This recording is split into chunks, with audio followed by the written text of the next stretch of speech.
how to fix apps crashing in Huawei Nova 13. So let's start the video. First of all, restart your device. For restart your device, press and hold power button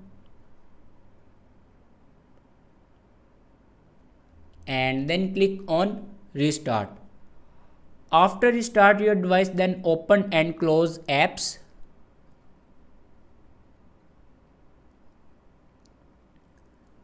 And after that, open settings.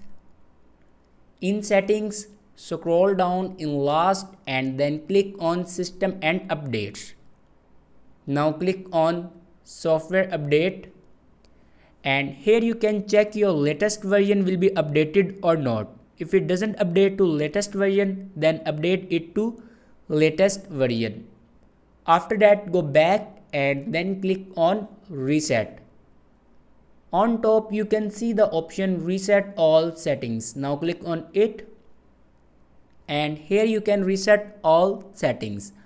After reset all the settings, your problem will be fixed. Thanks for watching this video.